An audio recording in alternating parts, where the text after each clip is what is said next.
How are you doing?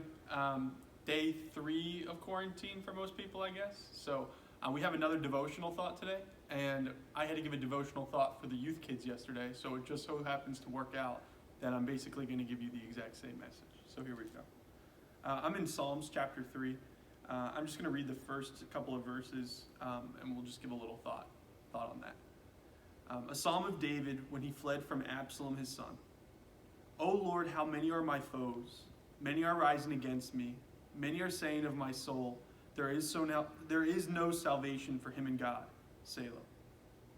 You know, there's this trap that many people that we can fall into, and that trap is thinking that our problems, are too small for God to care about them, right? In this time, in this quarantine, there are so many things that we can be worried about, right? There's so many anxieties. There's so many fears.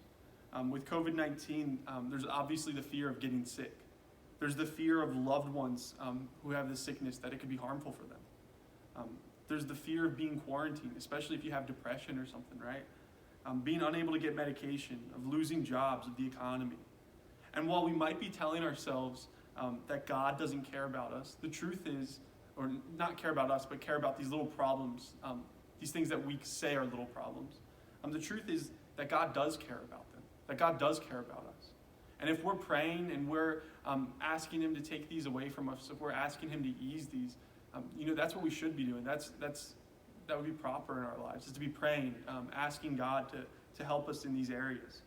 God does care, and we should be in prayer asking for help in these areas, and mental strength in these areas as well. The psalmist uses a phrase here, and it's the first time they use this phrase, and they use it all throughout the book. And the word is Selah. And we aren't sure exactly what the word Selah means, but it has the idea of being a break, a pause, a respite. It's a time to meditate on the words that we just read. It's a pause. This virus has caused a pause in all of our lives.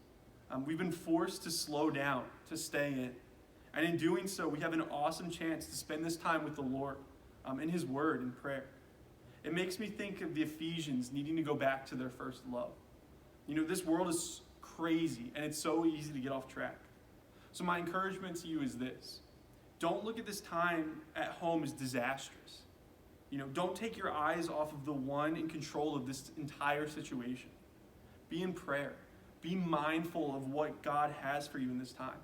And if you have gotten off track in your walk with Christ, if you have drifted, then this is an awesome chance where you're forced to be alone. You're forced, to be in your home, to slow down.